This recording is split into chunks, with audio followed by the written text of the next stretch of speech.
Shalom, meus amigos, um bom dia a todos vocês. Essa linda manhã na cidade santa de Jerusalém, como do conhecimento da maioria de vocês, o povo judeu no mundo todo vai iniciar a leitura do quinto e último livro da Torá, o livro de Devarim, também chamado em grego de Deuteronômio. E o quinto livro da Torá, ele apresenta uma diferença fundamental em relação aos 4 primeiros livros. Me permitam sentar para poder compartilhar com vocês um pouco mais da imensa sabedoria da Torá. O quinto livro da Torá, ele é diferente dos demais, porque ele começa dizendo: estas são as palavras que Moshe falou a todo o povo judeu. Até o Sefer Devarim eram as palavras de Deus. Mas apesar de agora serem as palavras que Moshe transmitiu ao povo judeu, isso não significa que o quinto livro da Torá é uma invenção humana. Não tem o menor cabimento considerar isso. E os nossos sábios imediatamente esclarecem: Moshe pronunciou suas palavras sobre inspiração divina, inspirado por Deus. Quem nega mesmo o único passuque, um único verso da Torá, está negando a Torá em seu conjunto. O quinto livro é um livro escrito por iniciativa de Moshe, é verdade, mas a identificação de Moshe com a divindade era tão grande que quando Moshe fala, por exemplo, no curso do livro de Devarim, algo como eu concederei a chuva da tua terra em sua época. Ou seja, quando ele fala na primeira pessoa, apesar de nós sabermos que o pronome eu aqui se refere claramente a Deus, é Moshe que está proferindo essas palavras no livro de Devarim. De tal modo que nós podemos, em resumo, dizer que a presença divina literalmente falava da boca de Moshe Rabbeinu. Contudo, o livro de Devarim, como nós reconhecemos, envolve um enorme esforço no processo de pensamento de Moshe. Ainda que, em essência, a Torá no seu conjunto represente a vontade de Deus, essa sabedoria contida aqui no quinto livro, no qual Moshe reconta a história do povo judeu desde a saída do Egito até as margens do Rio Jordão, ela está unida em perfeita unidade com a vontade divina. A Torá, portanto, como nós reconhecemos, embora tenha sido criada muito antes da própria criação, ela só foi possível de descer ao mundo físico revestida de assuntos que nós possamos considerar como assuntos comuns, como assuntos mundanos, de tal modo que muitas pessoas que não entendem o significado divino da Torá vão dizer: é apenas um livro de histórias. Essas histórias servem apenas para tornar possível a nossa compreensão do núcleo espiritual central da Torá, que foi trazido por Moshe ao mundo físico.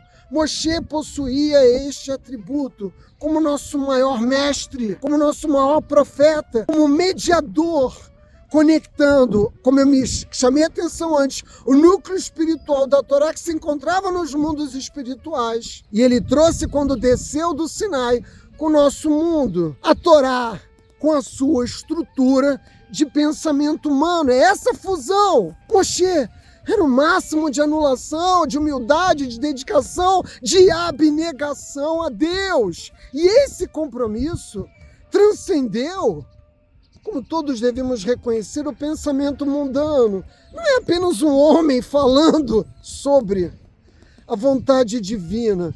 Moshe representou a perfeição. Ele era mesmo a perfeição no intelecto, na emoção e também, e até mesmo na sua estatura física. E qual é a importância disso? A importância é porque essas são pré-condições para transmitir a verdade espiritual transcendental da Torá no mundo físico. E isso foi feito por Moshe e não poderia ter sido feito por nenhum outro homem, de modo que nós, réis mortais, pudéssemos efetivamente, se nos dedicarmos ao estudo da Torá, compreender a mensagem divina. Mas Moshe não era o mediador da relação do homem para com Deus. Ele era apenas um mediador da mensagem divina contida na Torá para com o nosso povo, através de sua capacidade de transmitir essa sabedoria. De tal modo que nós podemos dizer que Moshe era literalmente um funil, e ele apenas transferia esse conhecimento divino dos mundos espirituais para o plano inferior. para o nosso mundo físico, mas ele, sobretudo, coloca os conceitos em suas palavras para que nós, que somos seus ouvintes, para que nós que dedicamos as nossas vidas a estudar a Torá, possamos efetivamente compreender a apresentação de cada conceito contido na Torá. Essa é a estrutura da Torá. Os 4 primeiros livros não possuem qualquer interferência de Moshe, mas no Sefer Devarim, a palavra de Deus se tornou essencialmente o próprio pensamento de Moshe Rabbeinu. E você do outro lado da câmera vai me perguntar, mas Átila, o que isso significa efetivamente? Significa que a interpretação da Torá que estava no céu foi entregue ao intelecto humano. Mas não foi tão fácil assim. Como é fácil para mim proferir essas palavras, Moshe teve que subir aos céus, lutar com os anjos, trazer para o mundo físico a Torá. E depois ele foi ensinado, pelos anjos, porque Moshe evidentemente não possuía o entendimento de toda a Torá, e ele foi ensinado pelos anjos para que ele pudesse, como mediador desta sabedoria, nos oferecer ao intelecto humano, oferecer a toda a humanidade. E alguns de vocês poderiam me perguntar, como alguns dos sábios do povo judeu se perguntam, mas será que o Sefer Devarim era realmente necessário?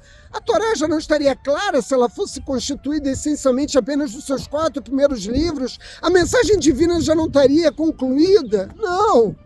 É claro que não! Revestir a Torá do intelecto humano era necessária para que nós pudéssemos efetivamente, por meio das histórias que Moshe reconta, pelas admoestações que ele faz ao nosso povo, por toda a sabedoria que ele transmite, a Israel, antes de nós atravessarmos as margens do Jordão e efetivamente iniciarmos a guerra de conquista para criar Eretz Israel, era fundamental. Para quê?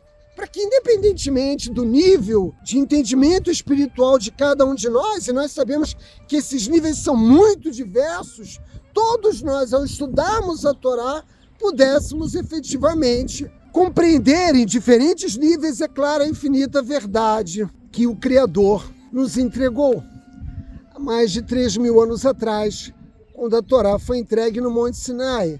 Se existissem, portanto, apenas 4 livros da Torá, teria sido impossível o entendimento completo. Não teria sido possível nem para nós, o povo judeu, e muito menos para qualquer outro povo. Apenas através do intelecto de Moshe, isso foi efetivamente possível. Moshe, por todas as qualidades que possuía, nos deu justamente a capacidade de entender os 4 livros e aquilo que o Criador, em última instância, deseja de cada um de nós.